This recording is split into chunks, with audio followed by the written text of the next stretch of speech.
साड़ी के धारी कचार दे लाते छलिया हो बलिया के काट दे लाते।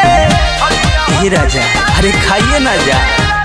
हाँ साड़ी के धारी कचार दे लाते छलिया हो बलिया के काट दे लाते। मन करे चालू करे डांटल ये राजा, मन करे चालू करे डांटल ये राजा। नथुनिया नथुनिया के छेदवा फाटल हे राजा,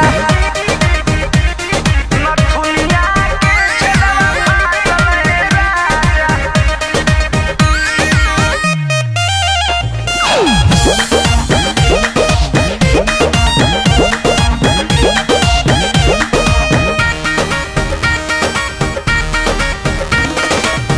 वो जलदस तबे बस भइल राजा, दिहल दरदिया उखाड़ हो।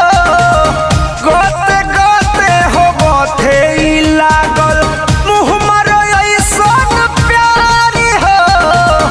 ए राजा बड़ा दर्द करता हो।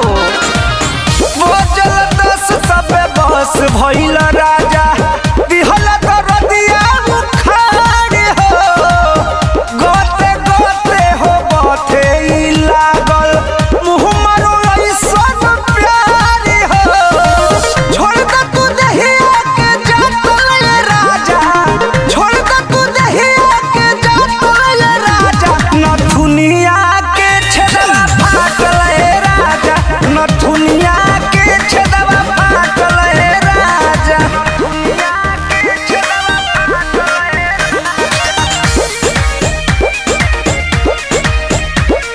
नथुनिया के छेदवा फाटल हे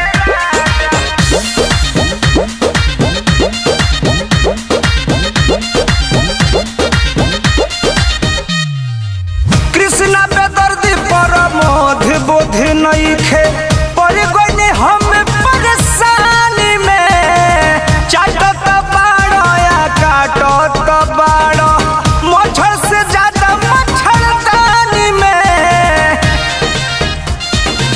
ए राजा बंटी पर मोध बोध नइखे तहरा पर गइने हम परेशानी में।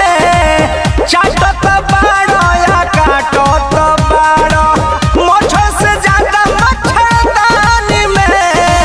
हचके दीवाना बाड़ो मातल ये राजा, संग सम्राट बाड़ो मातल ये राजा। नथुनिया के छेदवा फाटल हे राजा, नथुनिया के छेदवा फाटल हे राजा। हारिए देला जा।